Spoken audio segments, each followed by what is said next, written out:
বিসমিল্লাহির রহমানির রহিম। হে সমস্ত জগতবাসী, আজ আমি শামীম আলী চিশতি আপনাদের সামনে যে আলোচনাটি নিয়ে হাজির হলাম সেটি অবশ্যই প্রত্যেকটা মানুষের শিশু হইতে বৃদ্ধ পর্যন্ত আমাদের এই জ্ঞানটা রাখতে হবে। সেই জ্ঞানটি হলো কি, দেখেন যে একটা মেয়ে মানুষ, সে কিন্তু মা, সে কিন্তু দেখা যায় চাচি, ফুপু, খালা, নানি, দাদি, আবার সেই কিন্তু স্ত্রী। তবে একটা মেয়ে মানুষ কতগুলা রূপ ধারণ করে।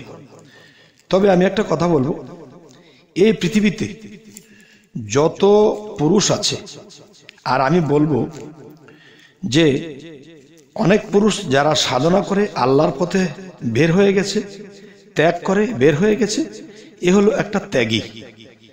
আর আমি বলবো সে সাধক হয়েছে বলেই ত্যাগী হয়েছে।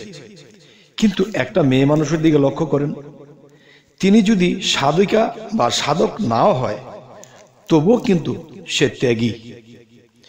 সেটা কেমন দেখেন,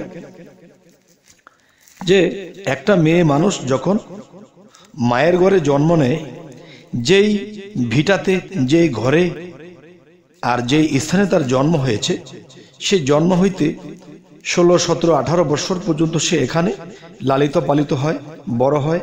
এখানের ধরন, এখানের খাবার, এখানের ভাষা, এখানের সমস্ত কিছু সে শিখে এবং সেই অভ্যাসে তিনি অভ্যস্ত। তো এখন দেখেন, সে মেয়ে মানুষটি যদি আল্লাহর পথের সাধক নাও হয় তবুও কিন্তু সেই মেয়েটি, সেই নারী জাতিটি ত্যাগী। সেটি কেমন দেখেন, যখন তার বিবাহের সময় হলো, যখন বাবা মা তাকে বিবাহ দেবে, তখন কিন্তু এই আপন মানুষগুলোকে যখন সে ফেলে চলে যাবে, তখন বাঁচা মরা আল্লাহর হাতে। হয়তো বেঁচে থাকলে একদিন আসবে, দেখবে, কিন্তু এই জন্মস্থানকে ত্যাগ করে সে একজনের হাত ধরে চলে যেতে হয়। তো এখন বিষয় হলো, তারা আল্লাহর পথের সাধক না হলেও তারা কিন্তু ত্যাগী। সমস্ত কিছু ত্যাগ করে একটা পুরুষের হাত ধরে চলে যেতে হয়। তবে আমি একটি কথা বলবো, যে এই নারী জাতিকে যে কষ্ট দিবে, এই নারী জাতিকে যে অবহেলা করবে, আমার মনে হয় না তার জীবনে মরণে কখনো সে বেহেশত পাবে, এমন মনেই হয় না। তাই আমি বলবো যে একটা মেয়ে মানুষের 10টা হাত আছে, যাদেরকে হিন্দু শাস্ত্রে দুর্গা বলা হয়। দুর্গার 10টা হাতে 10 রকমের অস্ত্র, 10 রকমের শক্তি। কিন্তু শুধু দুর্গার হাতেই 10টা শক্তি নয়, এই 10টা শক্তি একটা নারীর কাছে আছে, একটা মায়ের কাছে আছে, একটা স্ত্রীর কাছে আছে। দেখেন, এদেরকে মায়া যত করবেন, এদেরকে যত ভালোবাসবেন, ততই আপনার সংসারে উন্নতি দেখা দিবে। কেননা যেই সংসারে স্বামী স্ত্রীর মিল থাকে, মহব্বত থাকে, সেই সংসারে উন্নতি হয়। আর যে সংসারে মায়া মহব্বত নেই, স্ত্রীর প্রতি ভালোবাসা নেই, সেই সংসারে দিন দিন অবনতি হতে থাকে। তাই আজকের আলোচনাটি কি, যে দেখেন সেই মেয়ে মানুষটির 10টি হাত। কিভাবে দেখেন, যখন সে স্বামীর বাড়িতে গেল, তখন স্বামীর বাড়ির শ্বশুর শাশুড়ির মন জোগাতে, এদেরকে পাকশাক করে খাওয়াতে, এদের সেবা করতে তার একটা সময়ের প্রয়োজন হয়, এবং নিজের একটা দেহের একটা পরিচর্যা থাকে, বা আত্মীয় স্বজনের মধ্যে একটা পরিচর্যা থাকে, তাদেরকে সেবা করতে হয়, ভালো করে ডাকখোঁজ করতে হয়। জীবনে যাকে না দেখেছে সে চাচি বলতেছে, ফুপু বলতেছে। সে একসময় নিজের বাড়িতে থাকতে অন্য কাউকে চাচি, মা, খালা, মা ডেকেছে, এখন তাকে ডাকতে শুরু করেছে। এখন তাদেরকে সেই ডাকে সাড়া দিয়ে তাদের মন জোগাতে হচ্ছে।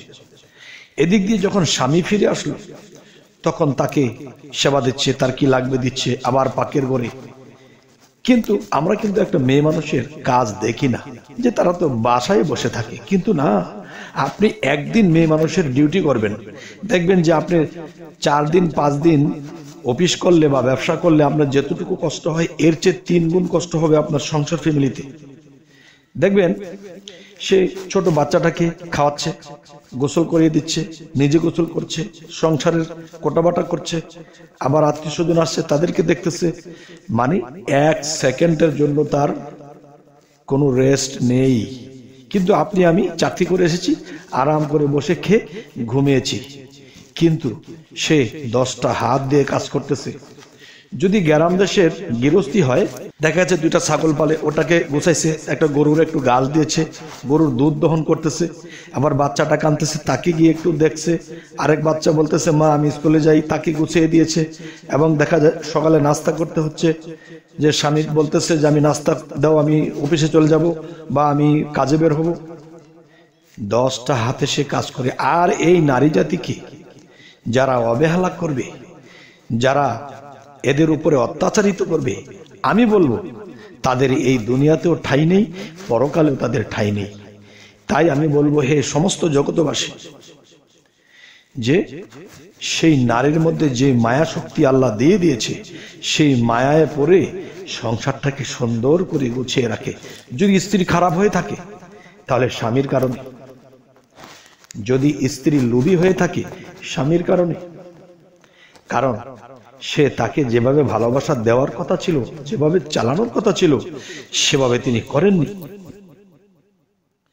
তাই আমি বলবো হে সমস্ত জগৎবাসী, আপনার ঘরে মা বোন আছে, আপনার ঘরে দেখা যায় যে কঠিন কঠিন কিছু কাজ রয়েছে, বা আপনি কোনো জায়গায় একটা বিপদে পড়ে গেছেন, তখন আপনার মায়ের কাছে ভাইয়ের কাছে টাকা চেয়েছেন, ভাই আমি একটা সমস্যায় পড়েছি, আমার ওখানে এতগুলা টাকা লাগে।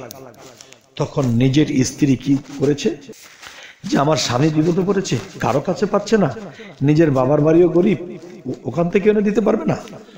তখন স্বামীকে বলতেছে তুমি যে মাঝে মাঝে আমাকে কিছু খরচের জন্য 5 টাকা 10 টাকা করে দিতে, দেখো আমি খাইনি, জানি কোনো একদিন আমার স্বামীর যদি কোনো সমস্যা হয়, কোনো টাকা পয়সার সমস্যার কারণে যদি মান সম্মানের কোনো এদিক সেদিক হয়, তাই দেখো আমাকে 5 টাকা 10 টাকা মাঝে মাঝে দিয়েছো পান খেতে বা একটা শ্যাম্পু আনতে বা একটা কিছু, আমি টাকাটা জমিয়ে রেখেছি, দেখো 1 বছরে আমার এখানে 7,000 টাকা হয়েছে, তোমার কত দরকার, আমার 6,000 টাকা হলে হবে। দেখেন সে কি করেছে, নিজের আত্মাকে দেয়নি, নিজের আমিত্বকে দেয়নি, সে ভবিষ্যতের কথা চিন্তা করে সেটাও জমিয়েছে। তাহলে মেয়ে মানুষ কি একটা লক্ষ্মী, সংসারের লক্ষ্মী, আর এই লক্ষ্মীকে যারা টর্চার করবে, অনাদর করবে, অবিচার করবে, তাদের ইহকাল পরকাল কোথায় ঠাঁই হবে না। তবে হে সমস্ত জগৎবাসী, এই কথা আমার নয়, নবীজির শিক্ষা। যেমন নবীজি যখন গিয়ে দেখলো যে হযরতে আয়েশা রুটি বানাচ্ছে, তখন সেখানে এই ঝামেলা সেই ঝামেলা, তখন নবীজি কি তাকে হেল্প করছে।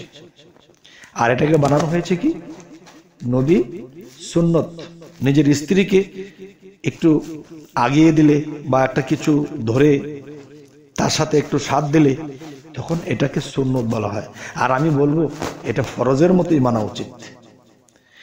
যাই হোক, এই সমস্ত জগৎবাসী, জানি না আজকের এই কথাগুলো শুনে এমন লোকেরা আমার উপরে একটু রাগান্বিত হবেন যারা স্ত্রীকে ভালোবাসে না, নারী জাতিকে ভালো চোখে দেখে না, তারা হয়তো আমাকে এটা সেটা ভাববেন। আসলে না ভাই, এরকম ভাববেন না। আপনি নিজে চিন্তা করে দেখেন, আপনার একটা বোন কোথাও বিবাহ দিয়েছেন, সে যদি ওই সংসারে অশান্তি ভোগ করে, কিন্তু আপনিও কিন্তু সেই অশান্তির তাপ আপনার শরীরে, অন্তরে, মনে লাগবে। ঠিক আপনিও কিন্তু অন্যের ঘর থেকে একটা নারী এনেছেন, একটা মেয়ে মানুষ এনেছেন। এখন যদি তাকে এরকম টর্চার করা হয়, তো আপনার নিজের মনের কথা চিন্তা করে আপনি আপনার নিজের স্ত্রীকে শান্তিময় করুন। আচ্ছা, হয়তো কোনোদিন আপনার মেয়ে হবে বা মেয়ে হয়েছে, বা মেয়েকে এত আদরের মেয়েটাকে বিয়ে দিয়েছেন, এখন সেখানে অশান্তি হচ্ছে, নিজের তার স্বামী তাকে টর্চার করে, তাকে মারে, তখন আপনার কেমন লাগবে? ঠিক এই কথাগুলো যখন আপনি ভাববেন, তখন আপনি আর এগুলো করবেন না। যাই হোক, এই পৃথিবীতে আমরা জন্ম নিয়েছি, আল্লাহ আমাদেরকে পাঠিয়েছে। আল্লাহ কিন্তু কোরআনে এই কথাটিও বলেছে যে দেখো, আমি জিন ও ইনসানকে সৃষ্টি করিয়াছি আমার ইবাদতের জন্য। তাহলে জিন ও ইনসানকে যদি ইবাদতের জন্য সৃষ্টি করে থাকে, তাহলে আমরা পৃথিবীতে ইবাদতের পাশাপাশি আমরা এই জিনিসগুলো মেনে যদি চলতে পারি, সংসারে আপনি সুখী, আর আপনার স্ত্রীর দোয়া আপনার কাজে লাগবে, আর আপনি আপনার স্ত্রীকে দোয়া করেছেন এটা কাজে লাগবে, আর উভয়ের দোয়ায় ইহকাল পরকালেই সুখী হবেন ইনশাআল্লাহ। তবে যাই হোক, আমি যা কিছু বলতে চেয়েছি অবশ্যই বুঝতে পেরেছেন। আমাদের চ্যানেলটিকে অবশ্যই সাবস্ক্রাইব করে রাখবেন, পরবর্তীতে যেন ভালো আলোচনা এনে দিতে পারি। সকলে ভালো থাকবেন। আল্লাহ হাফিজ।